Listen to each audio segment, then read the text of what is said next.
Hello everyone, मैं नीलम तिवारी आप सभी का मैग्नेट ब्रेन्स में बहुत बहुत स्वागत करती हूँ। मैग्नेट ब्रेन्स एक ऐसा चैनल है जहाँ पर आपको किंडरगार्टन से लेकर 12th क्लास तक के सारे वीडियोस बिल्कुल फ्री अवेलेबल करवाए जाते हैं। और ऐसा भी नहीं है कि आपको स्टार्टिंग के 2 वीडियोस देखने के बाद में कोई भी सब्सक्रिप्शन चार्ज देना हो। 100% फ्री एजुकेशन मिलती है आपको मैग्नेट ब्रेन्स चैनल पर। और देखिए, चाहे आपको एनटीएससी की, ओलंपियाड की, आईआईटी, जेईई, नीट, कोई भी आपको तैयारी करना हो, बैंकिंग, एसएससी के लिए सारी चीज़ें जो आप कहीं पे भी पैसे देके आप करते हैं, बहुत सारे पैसे देने होते हैं, ये सब चीज़ें आपको नहीं देनी है। आपको बिल्कुल फ्री में बेस्ट क्वालिटी के साथ में, बेस्ट टीचर्स के साथ में आपको सारी तैयारियां यहाँ पे करवाई जाती हैं। और अपना जो सिलेबस है वो तो पूरा है ही अपने चैनल पर। तो जैसा कि देखिए, कक्षा 11वीं संस्कृत कोर यानी भास्वती हमारी जो पुस्तक है उसका ये हम अपना 12वां पाठ है, जिसका नाम है अथ शिक्षाम प्रवक्ष्यामि, यानी अथ यानी इसके बाद, शिक्षाम यानी शिक्षा को, प्रवक्ष्यामि यानी कहूँगा। अब शिक्षा को कहूँगा, ये हमारी कहाँ से लिया गया है, इसमें हम क्या पढ़ने वाले हैं। अब शिक्षा के बारे में बताया जा रहा है तो हम थोड़ा सा शिक्षा को जरूर जानेंगे कि कौन सी शिक्षा की बात हो रही है। अर्थात एक तरह से देखिए, शिक्षा क्या होती है? जो हमें सिखाती है, जो हमें सिखाए वो शिक्षा है ना। किसी भी चीज को सिखाए उसको हम शिक्षा कहते हैं। लेकिन व्याकरण की दृष्टि से या वेदों की दृष्टि से शिक्षा का क्या महत्व है, उसको हमें इस पाठ में देखना है। ठीक है ना। तो जैसे कि अभी आपको यहाँ पे एक महर्षि भी दिख रहे होंगे, ऊपर भगवान शिव भी दिख रहे होंगे।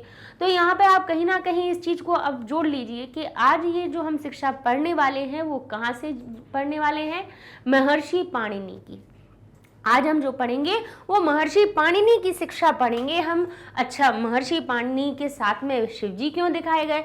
वो इसलिए क्योंकि संस्कृत के वर्णों का उद्भव जो हुआ है, ये जो हम हर एक बात बता रहे हैं उसका सीधा सीधा आपके पाठ से संबंध है। ऐसे ही हम आपको नहीं बता रहे, इसलिए ध्यान से सुनिएगा इन चीजों को, ठीक है ना। कि जो भगवान शिव हैं उनकी किन्ने महर्षि पाणिनि ने क्या की थी? आराधना की। क्योंकि जो सबसे पहले कहा जाता है मूल ग्रंथ जो संस्कृत के हैं वो क्या है? वेद सर्वप्रथम, केवल संस्कृत के नहीं, विश्व के सबसे प्राचीनतम जो साहित्य है वो है संस्कृत के वेद, जो हमारे 4 वेद हुए। ठीक है। अच्छा, वेद को कहा जाता है, भाई ऐसा वर्णित है कि पहले श्रुति कहा जाता था, क्योंकि इनको सुन करके क्या किया जाता था?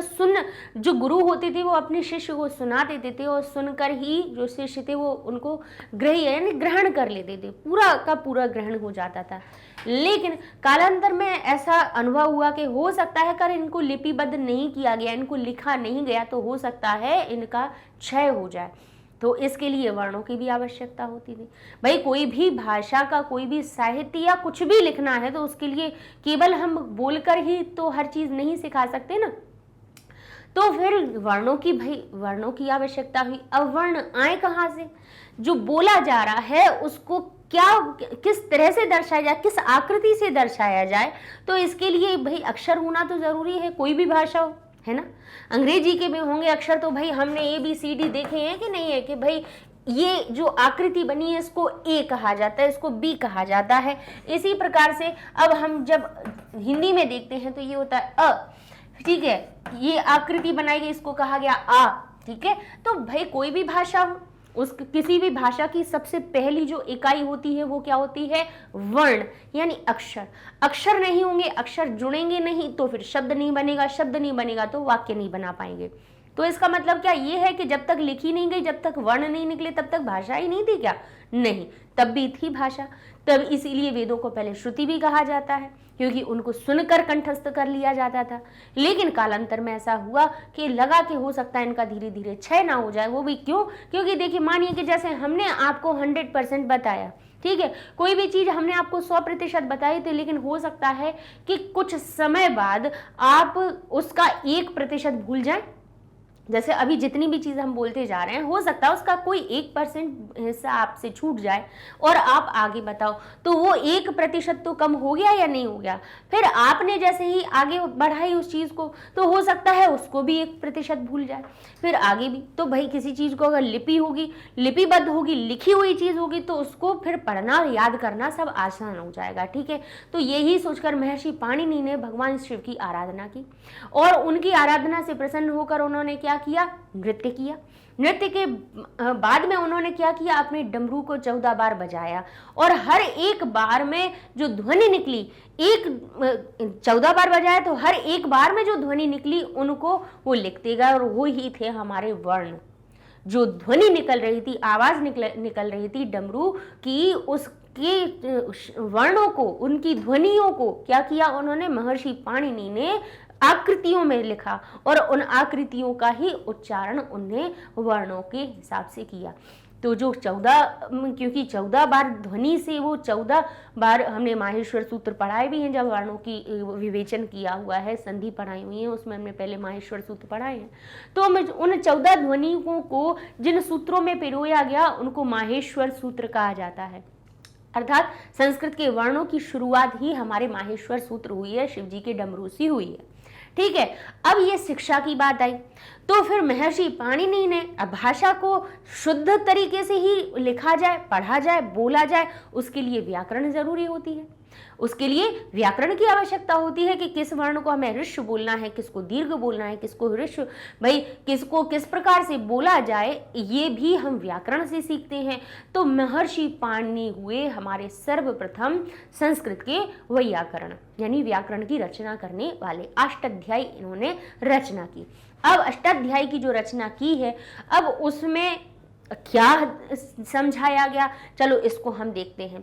तो जो व्याकरण की रचना हुई है, किसको आधार करके मानी गई है, ये सब चीजें आज हम देखने वाले हैं। कि देखिए, पाठ का परिचय, ये अथ शिक्षाम प्रवक्ष्यामि, इसकी आवश्यकता क्या है, ये हम पाठ के परिचय में देखेंगे। सार में आपको जो 21 श्लोक आए हैं उनमें क्या आने वाला है उसको भी समझाएंगे, फिर हम श्लोकों से आपकी शुरुआत करेंगे।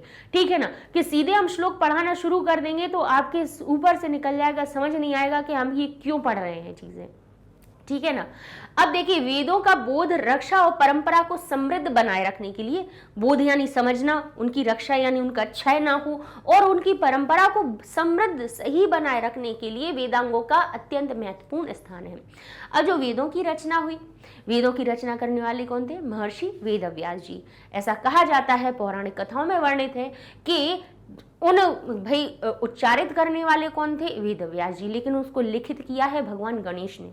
भगवान गणेश जी ने उनको लिखा है। मतलब उन्होंने कहा कि इसको हमने जब अक्षर मिल गए, सब मिल गया, व्याकरण मिल गई, सारी चीजें लिखना सही तरह से आ गया, बोलना तो पहले, क्योंकि बोलकर ही वेद सुनाए जाते थे, याद किए जाते थे, अध्ययन किया जाता था, है ना। तो अब जब अक्षर थे, हम लिपिबद्ध कर सकते थे उनको, तो फिर महर्षि वेदव्यास जी ने उन वेदों को लिखा। लेकिन लिखने के लिए भी ये कहा जाता है कि महर्षि वेदव्यास जी ने बोला और गणेश जी ने उसको लिखा, क्योंकि इतने वेदों को सही ढंग से लिखने का और सामर्थ्य और किसी में था ही नहीं। जो बुद्धि के, रिद्धि सिद्धि बुद्धि के जो देवता होते हैं भगवान गणेश, उन्होंने लिखा है। ये पौराणिक कथाओं में वर्णित है। तो अब इन वेदों को जाना कैसा जाए, जाने इनको मतलब सही तरह से कैसे समझा जाए, तो उसके लिए वेदांग बनाए गए। वेदांग यानी वेदों के अंग, यानी वेदांग अगर जिसको आ गए वो वेदों को पढ़ सकता है, समझ सकता है, तो उसके लिए वेदांग माने गए 6। यानी माना जाए कि अगर वेद एक पुरुष है तो उसके 6 अंग हो गए। ठीक है, एक पुरुष के जैसे 6 अंग, जैसे हमारे कई अंग होते हैं कि नहीं होते हमारे शरीर में, ऐसे ही वेद को पुरुष मान लिया गया और उसके 6 अंग बना दिए गए। जो कौन कौन से हैं, शिक्षा, कल्प, व्याकरण, निरुक्त, छंद और ज्योतिष। ठीक है, ये इनके क्या हो गए, 6 अंग हो गए। इनमें से शिक्षा जो है वो क्या कहते हैं, शिक्षा घ्राणम तु वेदस्य, यानी शिक्षा जो है वो वेद की घ्राण यानी नासिका। ठीक है, अब देखिए, जैसे घ्राण, मान लीजिए जैसे हम अपने प्राणों को जीवित रखने के लिए हम निरंतर हर क्षण क्या करते रहते हैं, श्वास लेते रहते हैं। और सबसे ज्यादा देखिए, पानी के बिना हम 6-7 दिन जीवित रह सकते हैं, भोजन के बिना हम 1-आध महीने 2 महीने तक जीवित रह सकते हैं, लेकिन क्या वायु के बिना हम जीवित रह सकते हैं क्या, नहीं।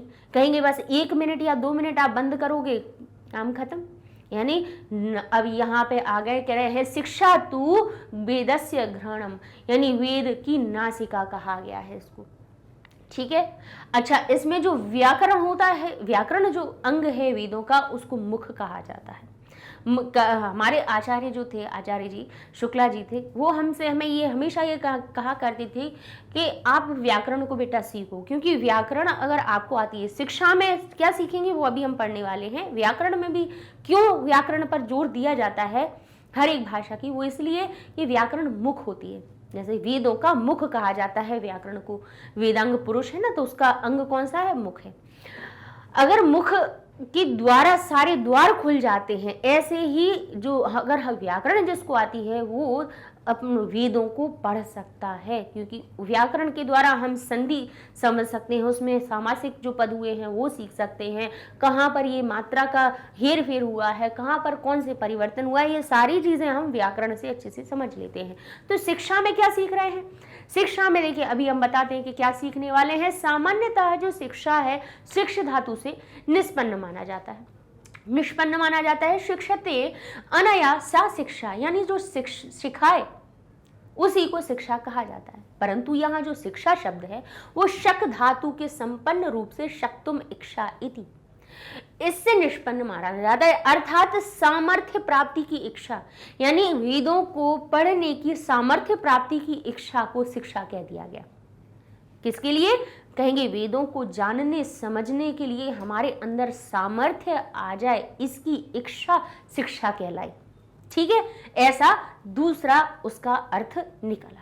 अब यहाँ पे कहते हैं कि इस वेदांग में प्रधानतः वर्णोच्चारण आदि का ज्ञान दिया गया है, और इस वेदांग में जब व्याकरण में तो हम वर्णों का मेल सीखते हैं, वर्णों के मेल से संधि युक्त शब्दों को सीखते हैं, वर्णों का मिलान करके शब्द कैसे बनता है, शब्दों के भी दूसरे शब्दों से मेल समास के द्वारा कैसे किए जाते हैं, ये सारे प्रत्यय कैसे लगाए जाते हैं, कृदंत कैसे लगाए जाते हैं, तद्धित सुबंत तिगंत तद्धित कृत स्त्री, ये सारे प्रत्यय कैसे लगाए जाते हैं, ये सारी चीजें हम सीखते हैं। उपसर्ग कैसे लगाए जाते हैं, ये सब व्याकरण में सीखते हैं।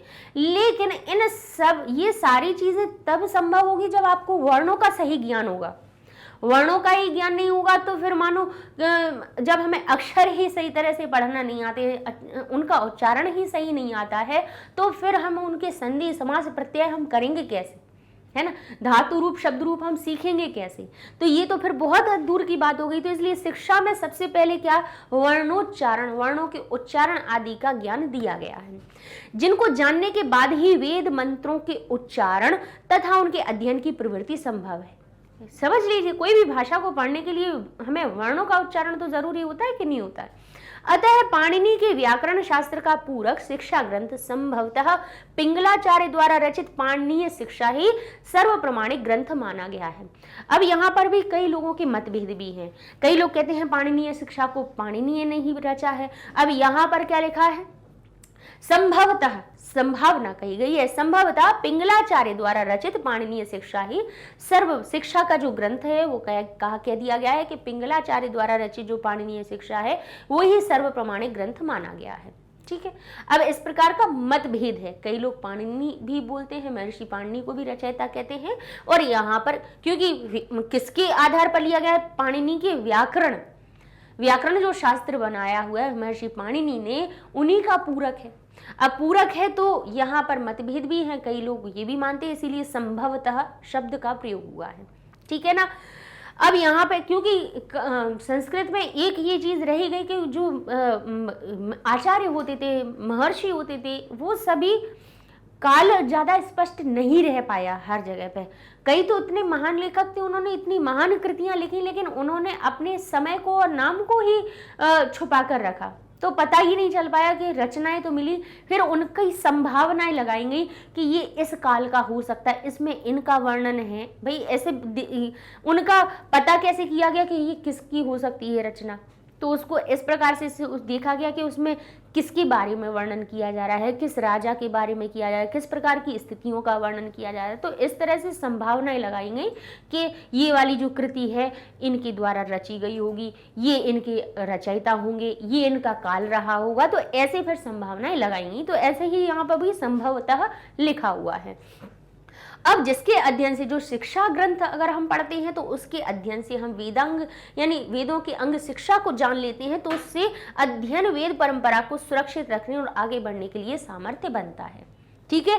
वर्णों का उच्चारण आप सीख लेंगे तो फिर आपको उच्चारण सही हो जाएगा, फिर व्याकरण सीखेंगे, कल्प सीखेंगे, तो इससे, और शिक्षा और व्याकरण दो चीजें ऐसी हैं कि जिनके आ जाने से मान लीजिए कि आपको कम से कम 80% तो आप समझना सीख जाएंगे, इतना तो हो जाएगा। ये तो हमें भी विश्वास है कि हम इतना भी अगर जान लेते हैं अच्छे से, बाकी की वेदांगों को भी पढ़ना जरूरी है भाई। 20% की जगह कौन पूरा करेगा, वो हमारे बाकी के वेदांग करेंगे, ठीक है।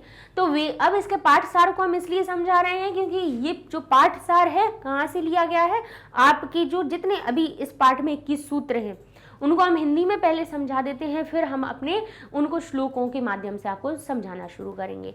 तो यहाँ पे वेदांगों में प्रथम स्थान प्राप्त जो शिक्षा है, वर्णों के उच्चारण, स्थान, प्रयत्न आदि का बोध कराने में सहायक है। वेदांगों में सर्वप्रथम यानी वेदों के अंग में सबसे प्रथम जो शिक्षा है, वो क्यों इसको प्रथम स्थान पर रखा गया? क्योंकि भाषा की पहली इकाई, यानी अगर पूरा महल खड़ा करना है तो वो पहली ईंट क्या है? पहली ईंट शिक्षा है, जिसके रखने, जिसकी नींव भाई होगी तभी हमारा महल खड़ा हो पाएगा। तो एक जो इकाई होगी वो क्या होगी? वर्ण है।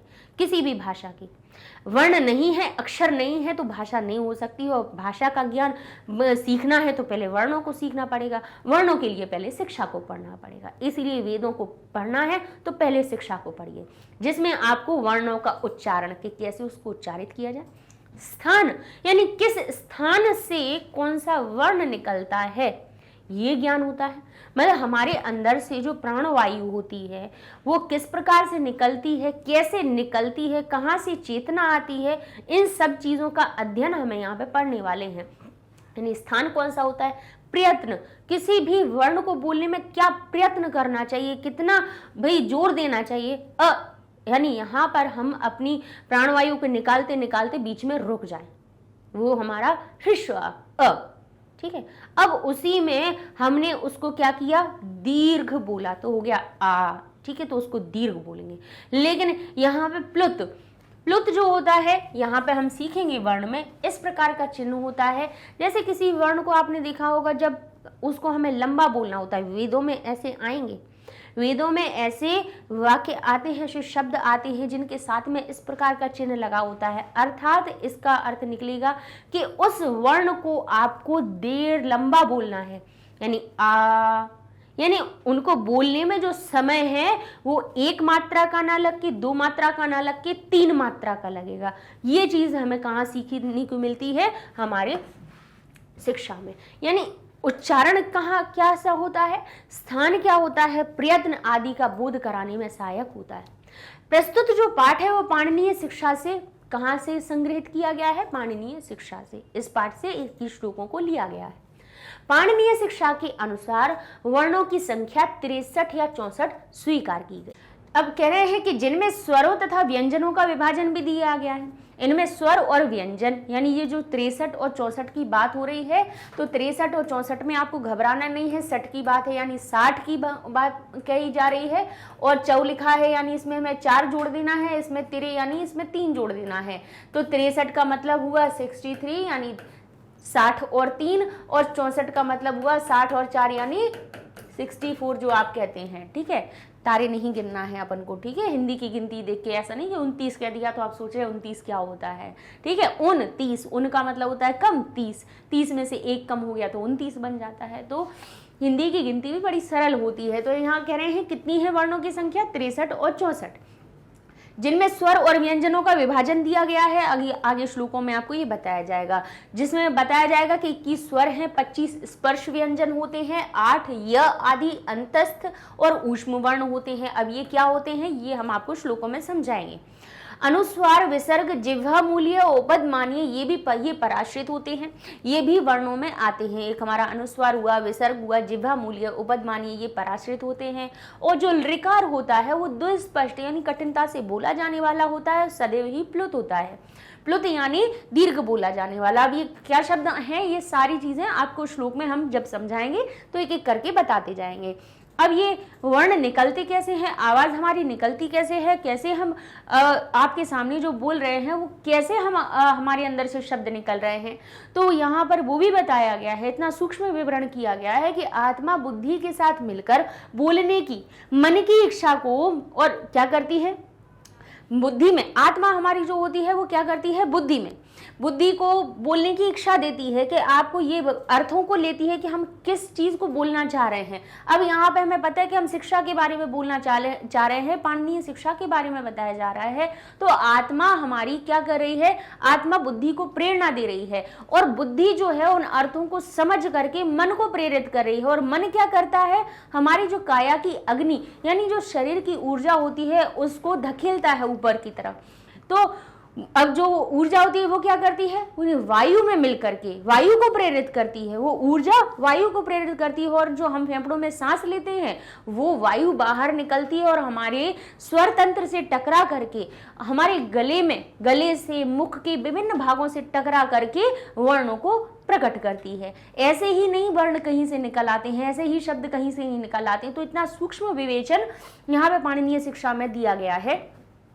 अब यहाँ पे बोलने के लिए प्रेरित करता है और जो वायु है वो मुख में पहुंचकर वर्णों को उत्पन्न करते हैं। इनके 5 विभाग होते हैं, यानी जो वर्ण होते हैं वो 5 विभागों में निकलते हैं। कैसे कहते हैं, स्वर के अनुसार निकलेंगे कि किसका कैसा स्वर होना चाहिए, मतलब आवाज कैसी होनी चाहिए। इसको बोलेंगे हम कैसे, अपनी वायु को वहीं पे रोक लिया हमने, आ जिसको हमने देर तक बोला। और फिर इसके बाद अगर हम कहेंगे अब देर तक हम कैसे, किसी को क्यों नाम से पुकारो तो कहेंगे अरे लता।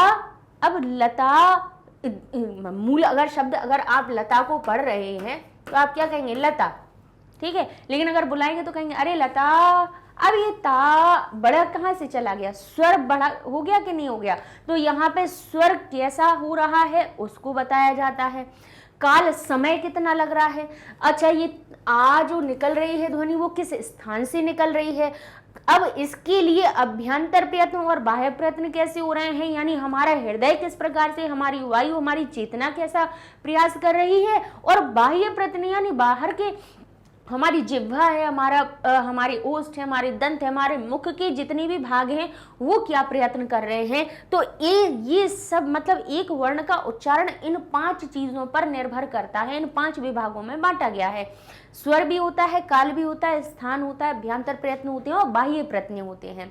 स्वर कैसे होते हैं, उदात्त होते हैं, अनुदात्त होते हैं, स्वरित होते हैं और 3 भेद होते हैं इसके। तो इनको भी हम आगे के श्लोकों में आपको समझाते जाएंगे। काल के अनुसार यानी समय के अनुसार ह्रस्व भी होता है, दीर्घ होता है और प्लुत, ये 3 भेद होते हैं। यानी वही हमने कहा कि अगर हमने कह दिया राम तो अ को बोलने में कम समय लगा, आ कहा तो वो कैसा हो गया, दीर्घ हो गया। और अगर वही अ को बोलने में कम समय लगा यानी 1 मात्रा का समय लगा तो हमने कह दिया ह्रस्व स्वर। अब उसी को बोलने में अगर 2 समय लगा आ तो वो हो गया 2 मात्रा का समय लगा, वो हो गया हमारा दीर्घ। और फिर वही हमने कहा लता, अब जो 2 से अधिक मात्रा का समय लगा, 3 मात्राओं का समय लगा, वो हमारा प्लुत कहलाता है, ठीक है। वर्णों के 8 उच्चारण स्थान होते हैं, उच्चारण स्थान भी 8 होते हैं जिनको बताया जाएगा। ऊष्म वर्णों की 8 प्रकार की गति बताई गई है। यहाँ पे जो ऊष्म वर्ण होते हैं, ऊष्म वर्ण ऐसे वर्ण होते हैं जिनको बोलने में घर्षण उत्पन्न होता है और ऊष्मा निकलती है, मतलब गर्म। तो ऊष्म वर्ण हमारे स, श, श, ये तीनों श और ह, ये ऊष्म वर्ण हैं, उनकी 8 प्रकार की गति बताई गई है। हकार के उच्चारण स्थान बताए गए, यानी ह का उच्चारण स्थान क्या हो सकता है, कौन कौन से होते हैं। अ और आ और का और ह का जो स्थान है वो कंठ बताया गया है। ई और ई, च, य तथा श, इनका उच्चारण क्या बताया गया है, तालु बताया गया है। री, ट, री होता है, ट वर्ग होता है, र और श इनका उच्चारण मूर्धा होता है। ली, त वर्ग और ल व स का उच्चारण दंत होता है। इस प्रकार सभी वर्गों का उच्चारण स्थान बताया गया है। वर्णों का उच्चारण ना तो अत्यंत जोर लगाकर बोलना चाहिए और ना ही अत्यंत हल्के से बोलना चाहिए। अच्छा, उत्तम और अधम पाठक के गुण क्या हैं ये भी आएंगे, इसमें बताए जाएंगे। और जो वेद रूपी पुरुष हैं उनके अंग भी बताए जाएंगे। ठीक है। सभी वेदांग का स्थान बताया गया है कि जैसे अभी बताया जाएगा आपको कि वेदांग कौन कौन से बताए गए हैं, हमारी शिक्षा, कल्प, छंद, निरुक्त और हमारा व्याकरण और हमारा क्या होता है ज्योतिष। इस प्रकार से 6 अंग बताए गए हैं। और से अब इनमें शिक्षा नासिका है, तो व्याकरण क्या है, मुख है, कल्प क्या है, हस्त है, छंद क्या है, पैर हैं उसके। तो इस प्रकार से वेद को पुरुष मान लिया गया, तो वेदांग उसके जो 6 हैं उनके कौन कौन से अंग है, उनका क्या महत्व है, ये स्थान बताया गया है। और अंत में, सबसे अंत में पाणिनि के योगदान को समर्पण करते हुए अनेक प्रकार से उनको नमन किया गया है। तो इस तरह से ये पाठ हमारा होगा समाप्त।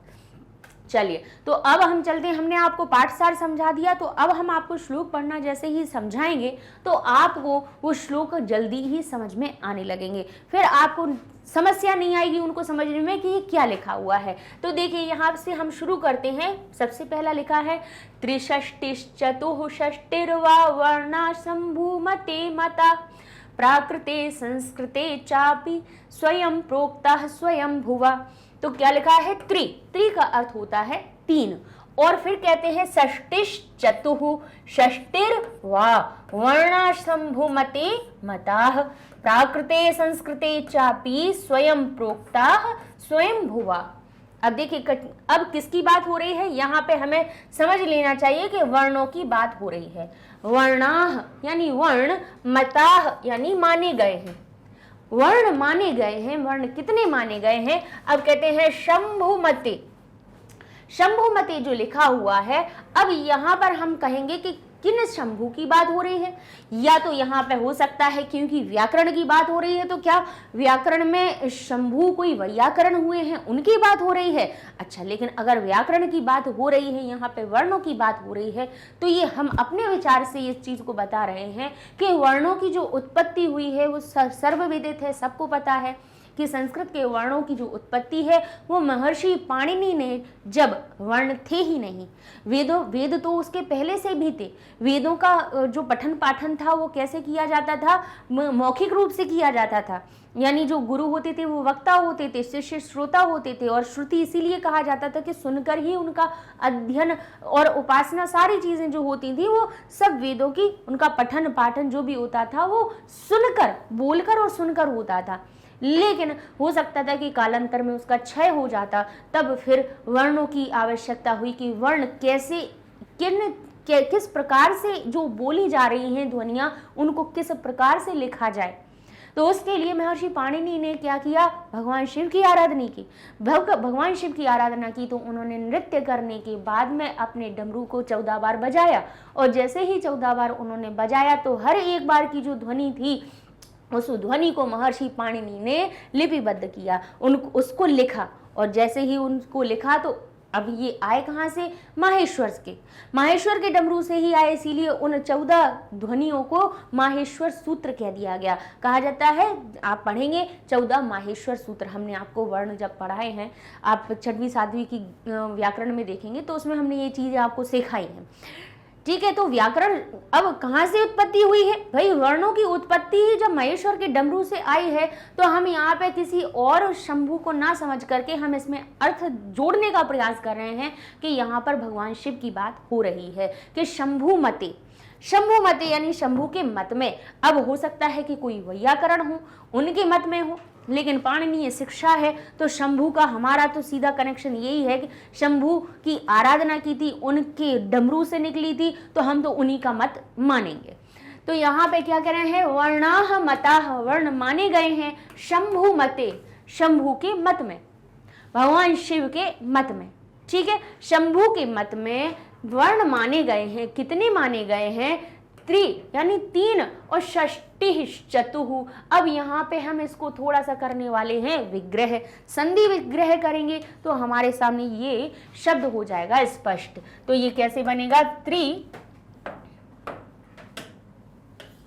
इसको हम यहाँ लिखे देते हैं त्रि, फिर ये हो गया हमारा षष्टि ही, और फिर हमने क्यों ये जो श और च लिखा हुआ है, श कहीं आपको दिखाई दे, ष्ट कहीं दिखाई दे, स्त कहीं दिखाई दे, बीच में कहीं र दिखाई दे, आपको बीच में कहीं ओ की मात्रा दिखाई दे, और अलग प्रतीत हो रहा हो कि यहाँ पे कोई वर्ण जुड़े हुए हैं, तो ये श, श, स, र, ओ, ये सभी हमारे विसर्ग के परिवर्तन से आते हैं। विसर्ग की सत्व संधि, रत्व संधि, उत्व संधि इनके नियम से आते हैं। तो यहाँ पे हमने ये जो श था, अब ये जो श है आप कैसे पहचान करेंगे कि कई बार श ऐसा भी लिखा हुआ आपको दिखेगा आधा, कई बार ये शीटी का श ऐसा भी दिखाई देगा जिसको हम तालव्य श कहते हैं, और इस प्रकार से भी आधा दिखाई देगा। ठीक है, तो ऐसे इसके साथ में इस तरह से च जुड़ा हुआ हो तो इस च का आप आधा श विसर्ग में परिवर्तित कर देंगे। किस में परिवर्तित कर देंगे? विसर्ग में। लीजिए ये बन गए हमारे विसर्ग। ठीक है, तो यहां पर भी हमने क्या किया? त्रिषष्टि ही, और फिर हो गया चतुष्षष्टिर्वा, फिर से रा आ गया तो रा को हमने इस प्रकार से विसर्ग में बदल दिया। वा का अर्थ होता है या। ठीक है, तो अब यहाँ पर हमारे सामने शब्द कौन से निकले? त्रिषष्टि ही यानी 63। अब षष्टि ही का अर्थ क्या होती है? 60। षष्ठी का अर्थ क्या होता है? 60। और त्रि का अर्थ होता है 3, यानी 3 और 60 जोड़ दो तो कितने होते हैं? 63। और फिर कह दिया इन्होंने चतुहु। अब ये जैसे ही च अलग निकला तो यहाँ हो गया चतुहु षष्टि ही,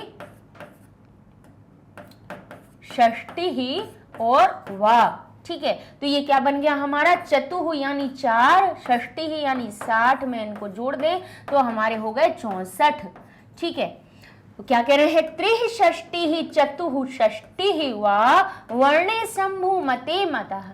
शंभु के मत में 63 और 64 वर्ण माने गए हैं। अब कहाँ माने गए हैं आपका? अब आगे वाला हमारा श्लोक क्या कह रहा है? आगे वाला श्लोक कह रहा है प्राकृते संस्कृते चा अपि, प्राकृत में और संस्कृत में। तो यहाँ हम कहेंगे प्राकृत, प्राकृत और एक ही मात्रा लगी है तो सप्तमी विभक्ति से इसका अर्थ निकल रहा है प्राकृत में, और फिर कह रहे हैं संस्कृते अपि, तो संस्कृत, संस्कृत में। ठीक है, चा अपि, च यानी और, अपि का अर्थ क्या होता है?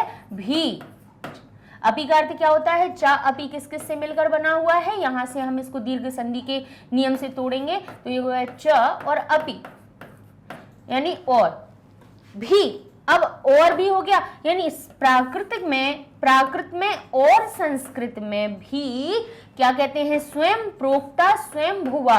स्वयं भुवा यानी स्वयं उत्पन्न हुए। अब स्वयं उत्पन्न हुए किसको? स्वयंभू किसको? एक तो भगवान शिव को भी स्वयंभू कहा जाता है, और यहाँ पर प्रोक्ता जो है ब्रह्मा जी की बात कही गई है। तो कह रहे हैं ब्रह्मा के द्वारा भी, स्वयं भुवा के द्वारा। अब स्वयंभू शब्द में तृतीया विभक्ति हो गई तो हो गया स्वयं भुवा। स्वयंभू के द्वारा, स्वयं स्वयंभू के द्वारा भी प्रोक्ता कहे गए हैं। किनके द्वारा? प्राकृत और संस्कृत में स्वयं, किसके? स्वयं भुवा के द्वारा भी कहा गया है, बताया गया है। ठीक है, तो चलिए अब इसका हमारा अन्वय कैसे बनेगा कि शंभु मते अपि, शंभु के मत में भी, प्राकृत और संस्कृत में, और स्वयं भुवा की, स्वयं प्रोक्ता और स्वयं भुवा के द्वारा भी स्वयं कहा गया है कि त्रिषष्टि ही चतुष्षष्टि ही वा, यानी 63 या 64 वर्ण मता, वर्ण माने गए हैं। कहां पर? प्राकृत संस्कृत में। ठीक है, प्राकृत संस्कृत में 63 या 64 वर्ण माने गए हैं।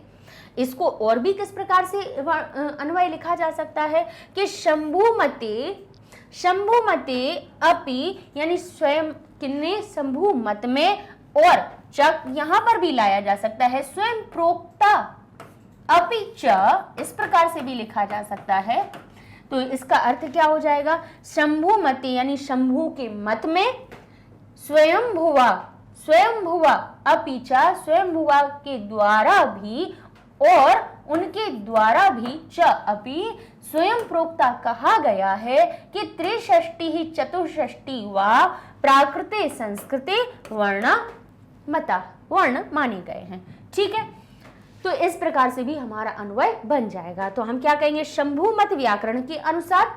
ठीक है, अब शंभु मत यहाँ पे हमने दोनों बात बताई है कि हो सकता है किसी वैयाकरण की भी बात की जा रही हो, और लेकिन अगर ये पाणिनीय शिक्षा है तो हम शंभु यहाँ पर भगवान शिव को ही मान रहे हैं कि शंभु मत व्याकरण के अनुसार प्राकृत तथा संस्कृत दोनों भाषाओं में स्वयं, स्वयंभू अर्थात ब्रह्मा के द्वारा कहे गए, प्रोक्ता यानी कहे गए 63 और 64 वर्ण स्वीकार किए गए हैं, माने गए हैं, ऐसा उनका मत है। ठीक है, दोनों ही भाषाओं में। अब आप कहेंगे प्राकृत और संस्कृत क्या है, तो यहाँ पर आप देख लीजिए कि संस्कृत हमारी, अब ये जो हम पढ़ रहे हैं वो लौकिक संस्कृत पढ़ रहे हैं, है ना, तो संस्कृत का ही परिवर्तन हुआ, तो परिवर्तित रूप पाली में परिवर्तित हुआ, पाली से ही प्राकृत बनी, प्राकृत से ही फिर अपभ्रंश हिंदी बनी, अपभ्रंश हिंदी का जन्म हुआ, और फिर अपभ्रंश हिंदी से फिर बनी हमारी हिंदी। अब और हिंदी तो अब हिंदी भी नहीं रह गई है, हिंदी में उर्दू भी है, फारसी भी है, अंग्रेजी भी है, दुनिया के सारे शब्द हैं। ठीक है ना, तो यहाँ पे जो संस्कृत है, संस्कृत का ही रूप है, परिवर्तित रूप है प्राकृत। ठीक है, तो यहाँ पे कह दिया प्राकृत और संस्कृत में। ठीक है, तो ऐसा नहीं लगे कि आपको कि ये प्राकृत क्या है, प्राकृत और प्राकृत भी हमारी संस्कृत की ही भाषा है। तो अब यहाँ पे बता दिया गया कि कितने वर्ण स्वीकार किए गए हैं, 63 और 64 किए गए हैं। तो अगला हमारा जो श्लोक है वो कहता है स्वराविंशतिरेकश्च स्पर्शानां पंचविंशतिः यादयश्च स्मृता हृष्टौ चत्वारश्च यमाः स्मृताः। तो कहते हैं स्वराः, जो स्वर हैं वो कहते कितने कह रहे हैं, विंशतिरेकश्च स्पर्शानां पंचविंशतिः यादयश्च स्मृता हृष्टौ यष्टौ चत्वारश्च यमाः स्मृतः। अब यहाँ पर पहले सबसे पहले जो संधि युक्त शब्द है उनको आप कर लीजिए विच्छेद, और जैसे ही विच्छेद करेंगे वैसे ही आपके सामने अर्थ स्पष्ट होने लगेगा। 63 और जो 64 वर्ण बताए गए हैं, अब वो वर्ण कौन कौन से हैं, अब इनका हम क्या करने वाले हैं, वर्गीकरण करने वाले हैं श्लोकों के हिसाब से। तो उन्होंने कहा स्वराः विंशतिरेकश्च, स्वराः यानी स्वर कितने हैं, विंशतिरेकश्च। तो अब यहाँ पर हम विंशति को अलग किया, अब ये लिखा है रेकश्च, अब ये च है तो का को हम कह तो कर सकते हैं ना, हमने अभी समझाया आपको। तो ये रे का क्या करें, र को करते हैं अलग और स्वर अलग निकाल देते हैं, तो एक हो जाएगा एकह च। और र आधा रा कहाँ से आता है, हमने अभी आपको बताया था, आधा रा आधा श आधा श आधा स, और ओ की मात्रा ये विसर्ग के परिवर्तन से आती है। तो ये हो जाएगा विंशति ही एकश्च, तो एकश्च को हम कर देंगे श को अपने विसर्ग में परिवर्तित, और ये हो जाएगा एकह च। ठीक है, तो अब यहाँ पर स्वरों की संख्या बता दी गई कि स्वराः विंशति एकश्च। तो विंशति एकश्च का मतलब क्या हुआ, विंशति यानी 20 और एक का अर्थ हुआ उसमें एक जोड़ दीजिए। ठीक है, तो कितने हो गए, 20 और 1 21। कई लोग आपसे नहीं कहते 20 में एक कितने बोले, कितने रुपए कम थे, कितने ज्यादा थे, कई लोगों को बड़े बूढ़ों को आपने सुना होगा तो कहते हैं कि 20 में 2, 20 और 2 यानी 20 और 2 22। तो ऐसे ही कहते हैं विंशति एक, यानी कितने, 20 और 1 यानी 21। तो अब यहाँ पे स्वरों की संख्या बता दी गई है कि कितने हैं, 21 हैं। फिर कहते हैं स्पर्शानां पंचविंशतिः, स्पर्शानाम और स्पर्शों की संख्या पंचविंशति है। विंशति 20, 5 का अर्थ हुआ, पंच का अर्थ हुआ 5 यानी 25। स्पर्शों की संख्या, स्पर्शानाम नाम नाम लगा है, षष्ठी विभक्ति का बहुवचन है, तो स्पर्श व्यंजन मतलब एक नहीं है कई है, यानी 2 से अधिक है, तो कितनी हो रहे हैं, 25। तो स्पर्शानाम पंचविंशति है, और स्पर्शों की संख्या कितनी है, 25 है। स्पर्श यानी जिनकी ध्वनि स्पर्श के द्वारा निकले, यानी मुख से जो वायु है वो स्पर्श करती हुई निकले। हालांकि देखिए सभी जो होती हैं हमारी, भाई मुख से ध्वनि निकल रही है तो कहीं ना कहीं कंठ से निकलेगी, या फिर मूर्धा से टकराएगी, या तालु से टकराएगी, दंत से टकराएगी, ओष्ठ से टकराएगी, तो ये तो स्वाभाविक है। लेकिन फिर भी जो व्यंजन होते हैं उनकी श्रेणी को स्पर्श कहा जाता है, तो कहेंगे स्पर्शानाम पंचविंशति। अब यहाँ पे कहा स्वरे स्वरा विंशति एकश्च, स्वर कितने होते हैं, 21 होते हैं। अब आप कहेंगे कि कितने हमारे सामने तो कितने होते हैं, आ इ उ री दीर्घ हो गया। ठीक है, यहाँ पे हमने कहा ए ये हमारा एक प्रकार का गुण होता है। हृष्व तो हमारे ली तक होते हैं। ली जो होता है हमारा वर्ण, स्वरों की बात बता रहे हैं हम आपको। ली जो होता है, ली पाणिनि के अनुसार, महर्षि पाणिनि के अनुसार हृष्वी स्वीकार किया गया है। लेकिन शंभु व्याकरण जो है, शंभु मत व्याकरण जो है, उसमें जो अब शंभु मत की जो व्याकरण है, यानी जो भगवान शिव की माहेश्वर सूत्र की है, उसमें सिर्फ इसको प्लुत या दीर्घ ही माना गया है। इसको प्लुत माना गया है क्योंकि ये द्विस्पृष्ट होता है, देर से कठिनता से बोलने वाला शब्द होता है, इसलिए इसको कैसा माना गया है। लेकिन पाणिनि की जो वो हमारी व्याकरण है, उसमें इसका हृष्व रूप भी स्वीकार किया गया है। फिर हमने कहा ए, अए, ओ और औ। ठीक है, अब इन्हीं की हो जाती है 3 मात्रा। 3 मात्राएं कैसी हो जाती हैं? पहले तो ये गिनी, कितने हुए? 1 2 3 4 5 6 7 8 9 10 11 12 13 14, 14 हो गए। अब इनमें कभी कभी इनको 13 भी कह दिया जाता है क्योंकि री का दीर्घ माना भी जाता है और नहीं भी माना जाता है, तो सिर्फ संशय जो है वो यहाँ पर बना हुआ है। ठीक है, अलग अलग वैयाकरण के अनुसार अलग अलग रूप हो जाता है। तो हमने मान लिया कि ये हमारे 13 हो गए, 13 हो गए। अब इन्हीं को अगर प्लुत बोला जाए, प्लुत स्वर, क्योंकि अभी हमने आपको बताया था कि हृस्व, दीर्घ और प्लुत 3 प्रकार से स्वरों को बोला जाता है, उच्चारित किया जाता है। एक तो कम मात्रा जिसमें लगे इसको हृस्व कहेंगे, 2 मात्रा का समय लगता है वो दीर्घ हो जाता है, और जब ज्यादा कहते हैं ज्यादा समय लगे, 2 से मात्रा से 3 मात्रा का समय जिसमें लगता है, उनको हम प्लुत कहते हैं। जिसका जो चिन्ह होता है वो इस प्रकार से होता है, यानी जिस वर्ण को देर तक बोलना है उसके आगे इसको लगा दिया जाता है, अर्थात उसका अर्थ निकलता है कि ये अब हमारा देर तक बोला जाएगा। ठीक है, तो अब यहाँ पर हमने ये ही वर्ण हमारे कैसे हो जाते हैं? प्लुत हो जाते हैं। ये ही वर्ण कैसे हो जाते हैं? प्लुत वर्ण हो जाते हैं। ठीक है, तो अब ये हमारे कितने हैं संख्या में? देखिए 1 2 3 4 5 6 7 8 9, 9 है। इन्हीं का प्लुत भी हो गया, इन्हीं की एक एक मात्रा इनमें बढ़ा दी गई, यानी ये 1 मात्रा, ये 2 मात्रा और ये 3 मात्रा, इनमें 3 मात्रा लगा दी गई स्वर में। ठीक है, तो ये हमारा वर्ण कैसे बन जाएगा? हम कहेंगे आ इस प्रकार से, फिर ई, फिर ऊ, ठीक है, फिर री, यानी इन दोनों को ही कैसा बनाया जा सकता है? हमारा 3 मात्रा में बोला जा सकता है। ठीक है ना, तो री। अच्छा, ये तो हृस्व ही रहेंगे, छोटे रहेंगे, लेकिन इनकी जो ध्वनि है वो जब देर तक निकलती है तो वो प्लुत वर्ण हो जाते हैं। तो 9 हमारे ये हो गए। अच्छा, री का ये है कि हृस्व और दीर्घ में बड़ी संशय है, तो री को माहेश्वर सूत्र के अनुसार, शंभु मत के अनुसार कैसा माना गया है? प्लुत ही माना गया है, सदैव प्लुत माना गया है, यानी हृस्व दीर्घ नहीं माने गए हैं। तो इस प्रकार से संख्या घट बढ़ जाती है।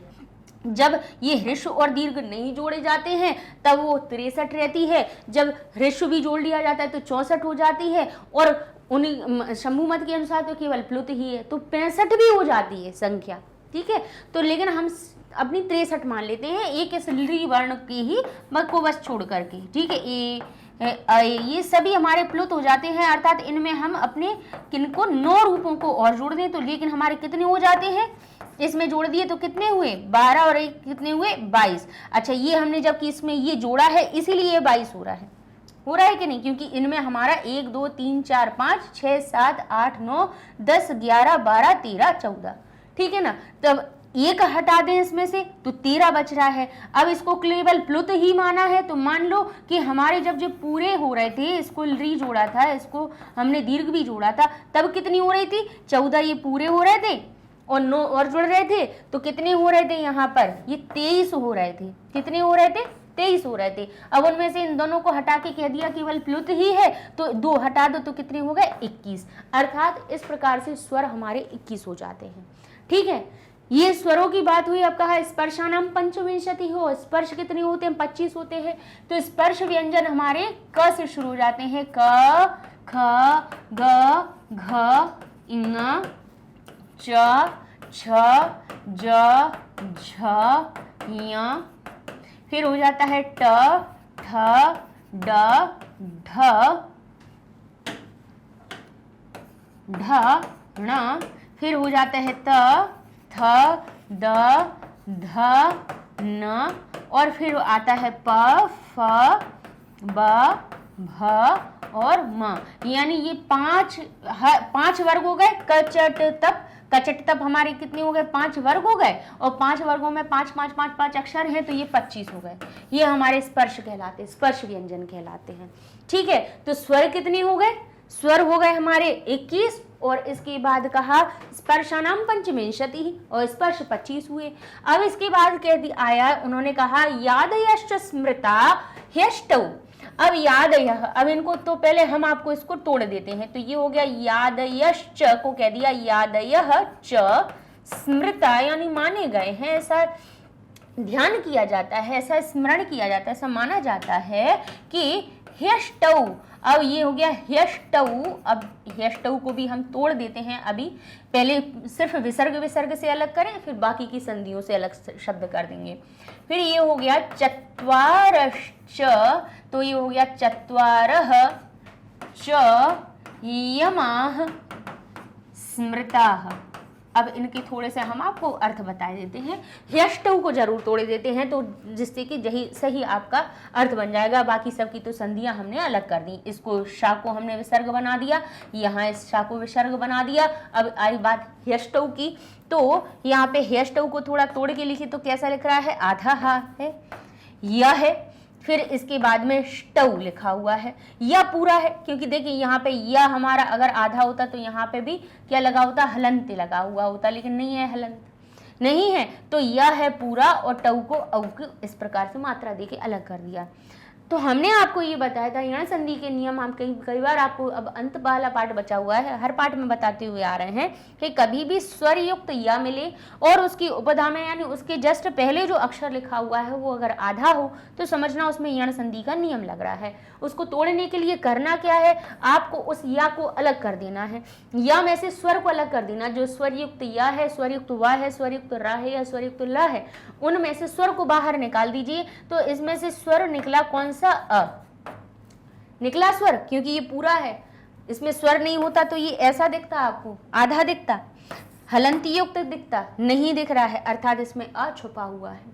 तो अ कहाँ जाएगा? पीछे वाले अक्षर के पास जाएगा, तो ये हो जाएगा अष्टौ। अब इस या का क्या करें? ये या बनता कब है? बोले जब ई या ई के बाद कोई असमान स्वर आ जाता है। ई के बाद कोई असमान स्वर होने पर ई या में परिवर्तित हो जाती है, इको यणचि सूत्र से। तो ई यह हमारा ई में परिवर्तित हुआ। पहले हम ह्रस्व में बना के देखते हैं, फिर हम दीर्घ का प्रयोग कर लेते हैं, देख लेते हैं कि कौन सी ई हमारी सही हो रही है। तो पहले हम हा को क्या दे देंगे? ई दे देंगे, तो ये हो जाएगा ही, और ये हो जाएगा अष्टौ, क्योंकि इसको तो हमने तोड़ ही लिया है। इसकी आधे या को छोटी में परिवर्तित कर दिया और अष्टौ अलग हो गया। अब ही क्या होता है? ही होता है हमारा एक अव्यय जो निश्चितता का अर्थ बताता है। ठीक है, तो अब यहाँ पे क्या कहा जा रहा है? कहते हैं ह्यष्टौ को हम अब तोड़ देते हैं, तो ये किससे मिलकर बना है? ही अष्टौ। ठीक है, अब अर्थ कैसे निकलेगा? यादयः, अब इसको भी तोड़ना पड़ेगा हमें, यादयः। ठीक है, अब यहां पर हमारी बनी है दीर्घ संधि। दीर्घ संधि बनी है, तो ये कह रहा है य को हम तोड़ लेते हैं, बड़े की मात्रा अलग कर देते हैं और दयः अलग कर देते हैं। ठीक है, अब इस ये भाई दो आ से मिलकर बना होगा। अब यहाँ पे ह्रस्व भी हो सकते हैं, दीर्घ भी हो सकते हैं। ये कोई नियम नहीं है कि यहाँ पे दोनों ह्रस्व के मिलने से ही हो सकता है, ह्रस्व दीर्घ मिल जाए, दीर्घ ह्रस्व मिल जाए, कोई फर्क नहीं पड़ता है। तो य को पहले छोटा आ दे देते हैं, तो ये हो गया य। अब हम देखते हैं कि य से क्या शब्द निकल रहा है कि नहीं निकल रहा है। इसको देते हैं अ, अब ये हो गया अदयः। अदयः कोई अर्थ नहीं निकल रहा, बड़ा आ करके देख लेते हैं, ये हो गया आदयः। तो कहेंगे आदि का आदि यानी प्रारंभ, या फिर हम कहते हैं ना कि राम नाम राम श्याम आदि, आदि यानी और भी हो सकते हैं, तो ये वो वाला आदि हो रहा है। अब आदि का यहाँ पे जब बहुवचन रूप बनता है तो बनता है आदयः, क्योंकि इकारांत शब्द हो रहा है, ये बहुवचन में हो जाता है आदयः। यानी अब इसका अर्थ निकल रहा है कि यह आदि शब्द कितने होते हैं? ही अष्टौ। कितने माने गए हैं? 8 माने गए हैं। यह आदि जो वर्ण है वो 8 माने गए हैं। अब वर्णों की संख्या चल रही है 63 और 64 है, उसमें अब स्वर व्यंजन का वर्गीकरण कर रहे हैं कि 63 64 बने कैसे हैं। तो उन्होंने कहा 21 स्वर है, 25 यहाँ पे स्पर्श है, स्पर्शों की संख्या 25 है, य आदि। अब यहाँ पे से हम इसको तोड़ के लिख दें, य आदयः, और अब पहले हम और बोलेंगे 21 स्वर, 25 स्पर्श और य आदि स्मृता ही अष्टौ, अष्ट माने गए हैं, 8 माने गए हैं। अब य आदि वर्ण कौन कौन से होंगे? य में आने वाले यानी कहाँ तक की हो गई? माँ तक की बात हो गई, क ख ग घ, क से लेके माँ तक की 25 वर्णों की होगी। तो उसके बाद क्या शुरू होता है?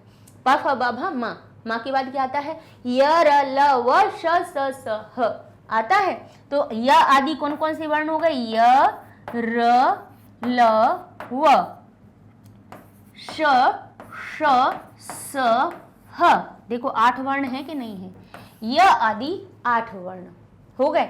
तो उनमें भी ये जो य आदि जो 8 वर्ण होते हैं, इनकी भी क्या होती है? अलग अलग श्रेणी होती है। इनको कहा जाता है अंतस्थः, अंतस्थः, और इनको कहते हैं ऊष्म व्यंजन। ऊष्म वर्ण भी कहते हैं या ऊष्म व्यंजन कहते हैं। ये जो हमारे यर लव ये 4 वर्ण जो होते हैं वो अर्ध स्वर भी कहलाते हैं, अर्ध स्वर भी कहलाते हैं। ना ये पूर्ण स्वर होते हैं, ना ही पूर्ण व्यंजन होते हैं, ठीक है। अर्ध स्वर भी इनको कहा जाता है, ठीक है। और ये हो जाते हैं हमारे ऊष्म। तो कितने हो गए? य आदि मिला करके कितने हो गए? 8 हो गए, ठीक है। तो कहा य आदयः अष्टौ ही स्मृतः, 8 माने गए हैं। और यमाः चत्वारः स्मृतः, और यम जो वर्ण है वो 4 माने गए हैं। कह रहे हैं चत्वारः यम है, वो यम वर्ण 4 माने गए हैं। अब ये कहेंगे आप यम वर्ण क्या होते हैं? यम का अर्थ क्या होता है? यम वर्ण कौन से होते हैं? ठीक है, यम हम बताते हैं कौन से होते हैं। अभी हमने आपके सामने लिखा था क ख ग घ ङ च छ ज झ य ट ठ ड ढ ण त थ द ध न, फिर प फ ब भ भ और म, ठीक है। सबके नीचे हलंत लगा लो, सभी के नीचे हलंत, यानी व्यंजनों की बात हो रही है ये सब, ठीक है। अब यहाँ पे कहते हैं यम वर्ण किनको कहते हैं? कहते हैं हर वर्ग का, ये 5 वर्ग में से, ये 2 3 4 5, ये 5 वर्ग में से कचट तब का 5 वर्ग हैं। इनके 4 अक्षर हैं, 1 2 3 4, 4 वर्ण हैं। इन 4 वर्णों के बाद में अगर कोई भी अनुनासिक वर्ण आ जाए, चारों इकट्ठे नहीं लगे होने चाहिए।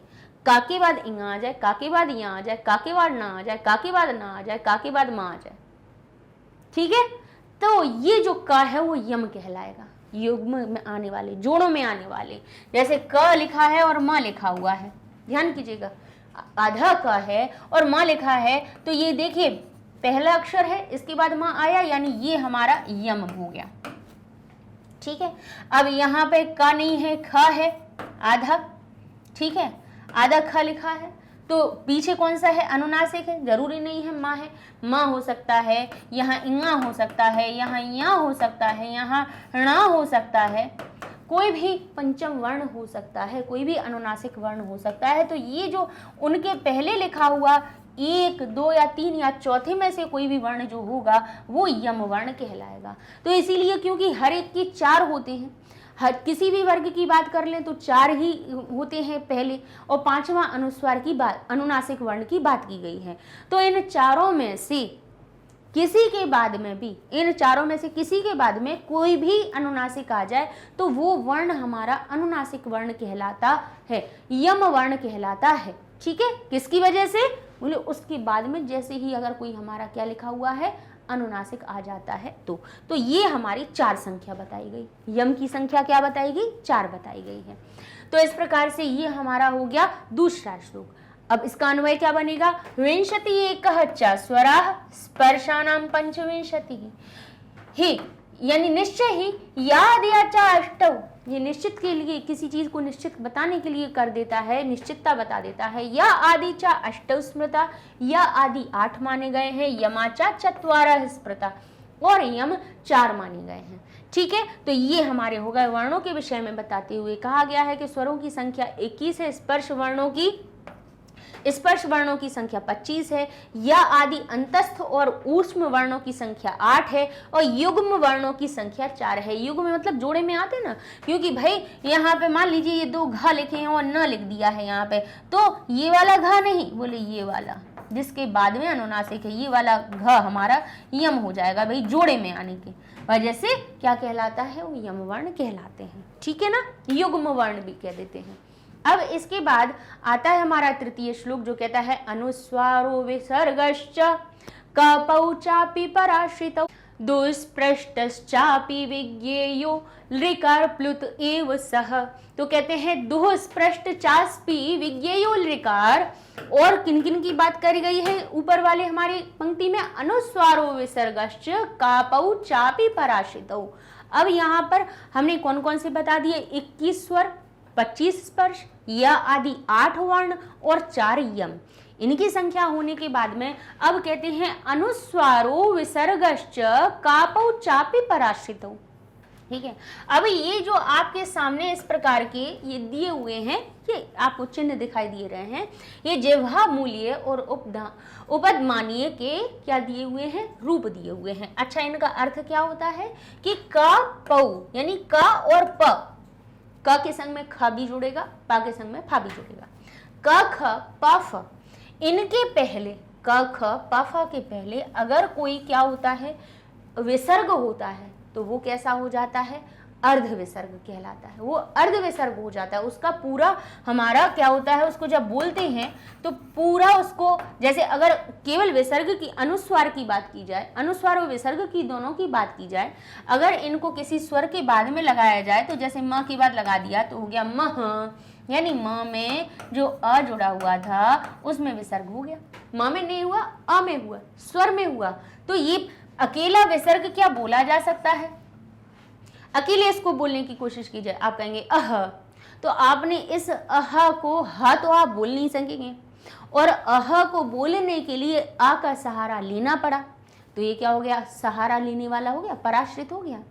अब इसके बाद कहा अनुस्वारु, अनुस्वारः, पहले इनके हम क्या कर देते हैं, आपको मूल रूप में परिवर्तित कर देते हैं। अनुस्वारो हो जाएगा अनुस्वारः, ओ की मात्रा है, विसर्गश्च, ये हमारा क्या हो जाएगा, विसर्गश्च, यानी अनुस्वार विसर्ग, और ये कहते हैं जिह्वा मूल्य क, और कहते हैं उपदमानीय पौ, यानी प और प और क और प 2 हो गए ना, तो कु और पु, यानी का वर्ग और पा वर्ग के 2 अक्षरों की बात करी जा रही है। क ख पा फा की बात की जा रही है। च अपि, यानी च और अपि का अर्थ दिया हुआ भी, यानी अनुस्वार विसर्ग क और प भी पराश्रित होते हैं। कौन सी, जिह्वा मूल्य क और उपदमानीय पौ।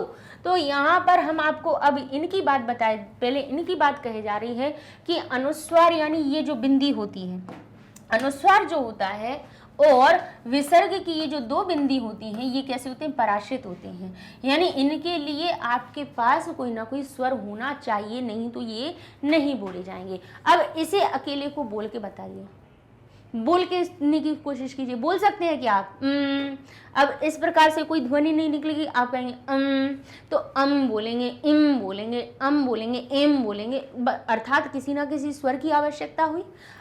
इसको आप क्या बोलेंगे, अकेले आह, कुछ बोलने के लिए आपको स्वर की तो आवश्यकता है, बिना स्वर के तो बोले नहीं जा रहे हैं। तो ये कैसे हो गए, पराश्रितौ, पराश्रित हैं, पर आश्रित, पर यानी दूसरे पर, आश्रित यानी सहारे वाले, दूसरों का सहारा लेकर इनको बोला जा सकता है, नहीं तो नहीं बोला जा सकता है। और भी कह दिया, और कौन कौन से बोले, और ये अर्ध विसर्ग कौन कौन से, ये वाला जैसे दुख, अब ये ख के पहले जो वो हमारा क्या है, विसर्ग है, वो भी पराश्रित है, उसको भी कैसे नहीं बोला जा सकता है, ये भी दूसरे पर आश्रित होता है। तो इसको कहा जाता है हमारा क्या कहा जाता है इसको? जिह्वा मूलीय, क्योंकि जिह्वा के मूल में ही से इनकी ध्वनि निकलती है। और ये उपदमानीय यानी ओष्ठव, होंठ से, होंठ के टकराने से ये क्या निकलती है? पा की ध्वनि निकलती है। लेकिन इनके पहले आने वाला जो अर्ध विसर्ग होता है वो महाप्राण नहीं होके, यानी पूरा उसको ना बोल करके वो अर्ध हो जाता है। उसका स्वरूप एक प्रकार से आधा रह जाता है। आधा की जगह क्या, जैसे अब दुख हमने जो शब्द लिखा आपके सामने, तो दुख में आप कितना आप दुख बोले तो बोलते नहीं, आप कहते हैं दुख, ठीक है। लेकिन ये जो विसर्ग होता है वो कैसा हो जाता है? अर्ध हो जाता है। तो ये जो है ये दोनों भी हमारे कैसे होते हैं? कैसे बता दिए गए? पराश्रित, पराश्रित होते हैं, ठीक है।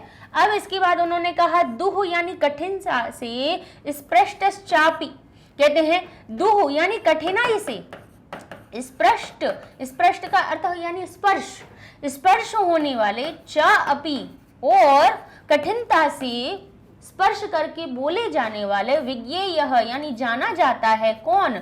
लृकार। लृ जो हमारा वर्ण होता है, ला के नीचे जो री के साथ में आगमन हो जाता है इसको लृ कहा जाता है। तो ये कैसा है? लृ बड़े साधारणतः से अच्छे से बोला जा सकता है? नहीं, इसको बोलने में आधे की तो जबान लड़खड़ा जाती है। लृ तो आधे बोलो तो अभी पहले 10 बार बोलोगे तब एक बार में सही आएगा। तो ये कैसा हो गया? दुह स्पृष्ट, यानी जो स्पर्श करने में कठिनाई आ रही है, जिसको बोलने में कठिनाई आ रही है। तो ये कह दिया है विज्ञेय यानी जाना जाता है, जो ऋकार होता है वो दुह स्पृष्ट माना जाता है।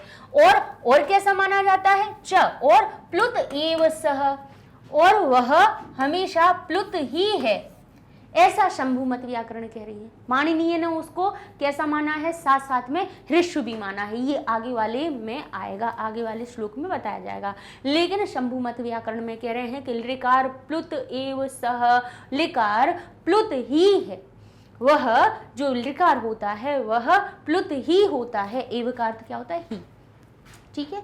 अर्थात एक तो वो दुह स्पृष्ट होता है चा, और कैसा? प्लुत ही, विज्ञेय यह जाना जाता है, ठीक है। तो इसके हमारा अन्वय कैसे बनेगा? अनुस्वार विसर्ग च अपि, जहां जहां शा और ओ की मात्रा है उन सबको विसर्ग में बदलते जा रहे हैं। चा पराश्रित, और पराश्रित होते हैं, और कहते हैं क और प, तो इसको हम कहेंगे जिह्वा मूलीय क और उपदमानीय पौ। अपिचा, और भी किसकी बात कही गई? लिकार दुह स्पृष्ट विज्ञेय, और लिकार को दुह स्पष्ट जाना गया है, बताया गया है। सह अपि प्लुत एव, और वो प्लुत ही होता है, ठीक है। चलिए, तो अब यहाँ पे हम कहेंगे इसके अतिरिक्त जो अनुस्वार है, विसर्ग है, अन्य वर्गों पर आश्रित कौन सा हो गया? हमारा जिह्वा मूलीय क, और कौन सा हो गया? उपदमानीय प, तथा लृ जो कि दुह स्पृष्ट है तथा सर्वदा प्लुत ही रहता है, प्लुत एव स, प्लुत ही होता है। इस प्रकार वर्णों की संख्या हमारी 63 हो जाती है, ठीक है ना। चलिए, तो ये हमने 3 यहाँ पर हमने वर्णों की संख्या तक अपन ने ज्ञान कर लिया। अब हम आगे पढ़ेंगे कि ये वर्ण निकलते कैसे हैं, हमारे अंदर से ध्वनि निकलती कैसी है। तो इनके पहले जब चतुर्थ श्लोक पे पहुंचे उसके आप शब्दार्थ समझ लीजिए। प्राकृत यानी प्राकृत भाषा में, स्वयं भुवा यानी ब्रह्म के द्वारा, प्रोक्ता यानी कहे गए हैं, त्रिषष्टि 63, और चतुष्षष्टि का अर्थ हुआ हमारा 64। मताह यानी माने गए हैं, यादयः यानी य इत्यादि वर्ण, यमाह युग्म शब्द, ये वैदिक प्रयोग होता है। अब लौकिक संस्कृत में यम का प्रयोग आपको नहीं मिलेगा। वैदिक शब्दों में, वैदिक संस्कृत, क्यों हम वैदिक संस्कृत पढ़ने की बात कर रहे हैं, इसीलिए इन सारे वर्णों को आपको सिखाया जा रहा है कि यम वर्ण क्या होते हैं। पराश्रित यानी अन्य पर आश्रित, पर का अर्थ होता है दूसरा, और आश्रित का मतलब होता है आश्रय लेने वाला, सहारा लेने वाला।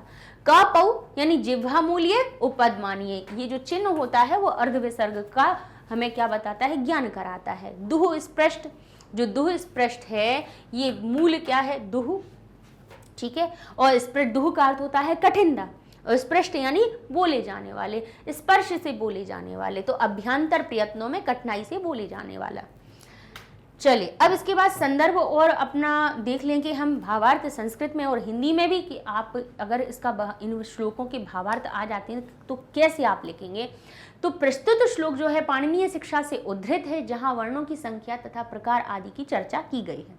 संस्कृत और प्राकृत में वर्णों की संख्या 63 और 64 स्वीकार की गई है। भावार्थ हम संस्कृत में लिखेंगे कि शंभु व्याकरण मतानुसार, शंभु व्याकरण के मत के अनुसार वर्णानाम संख्या, वर्णों की संख्या 63 64 व स्वीकृता, 63 और 64 स्वीकार की गई है। एते वर्ण स्वयं ब्रह्मणः मुखाद निसृता, ये वर्ण स्वयं ब्रह्मा के मुख से निसृत हैं। इत्यंगीकृतः, ऐसा अंगीकृत किया गया है सबके द्वारा। शंभु मतानुसार लिकार प्लुत ए भवति, शंभु के मत के अनुसार तो लिकार वो होता है, प्लुत ही होता है। यद्यपि पाणिनीय मतम लिकार ह्रस्वम अपि अंगीकरोति, लेकिन जबकि पाणिनि के मत के अनुसार तो लिकार को ह्रस्व भी अंगीकृत किया गया है। येन वर्णानाम संख्या 64 जायते, जिसके द्वारा वर्णों की संख्या 64 हो जाती है। ठीक है, जो हमने आपको हिंदी बोली वही हिंदी अपनी यहाँ लिखी हुई है, तो ये हमारा भावार्थ हो जाता है। अब संधि विच्छेद जरा देख लीजिए, फटाफट से हम देख लेते हैं। लिखा है 63 चत, तो शा को विसर्ग में बदला तो ये हो गया 63 ही चतु हो गए। रा को फिर से हमने विसर्ग में बदल दिया, ये हो गया हमारा चतुष्टि ही वा। इस प्रकार से 3 शब्द निकले। यहाँ पे हमारी कौन कौन सी संधि है? बोले सत्व संधि लगी हुई है, सत्व और रत्व संधि के नियम लगे हुए हैं। अब हम इनका ज्यादा विवेचन इसलिए नहीं कर रहे हैं सत्व और रत्व का, क्योंकि हम अपने द्वादश पाठ पर आ गए हैं और एकादश पाठ में हर एक शब्द में हमने बार बार इन संधियों को आपको बताया है, और 10वीं में तो अलग से इनके वीडियो भी बने हुए हैं। चापी, यहाँ पर दीर्घ संधि के हिसाब से हम इसको तोड़ेंगे। चा में से आ निकाल देंगे, एक चा को दे देंगे, एक पी को दे देंगे, तो चा भी पूरा हो जाएगा। तो च में आ मिलाया हो गया च, और ये हो गया अपी, तो चापी हमारा च और अपी 2 शब्द में टूटा, दोनों ही हमें एक अव्यय मिल गए। च का अर्थ होता है और अपी का अर्थ होता है भी। अब लिखा है विंशति रे कश्च, तो विंशति को अलग करें, अलग कर देते हैं, कश्च अलग कर देते हैं, तो रे किस में टूटेगा? र और ए में। ठीक है, आधे रा को विसर्ग में बदल दिया तो हो गया विंशति ही, फिर ए हमारा का में जुड़ा तो हो गया एकश्च, फिर इस शा को विसर्ग में बदल दिया तो हो गया विंशति ही एकह और च। ठीक है, तो यहाँ हमारी सत्व संधि के नियम से आया है, यहाँ रत्व संधि लगी हुई है। 2 संधियों का थोड़ा सा ज्यादा ज्ञान कर लीजिए, क्योंकि इनका प्रयोग बहुत ही ज्यादा आया है, हर एक पाठ में आया है।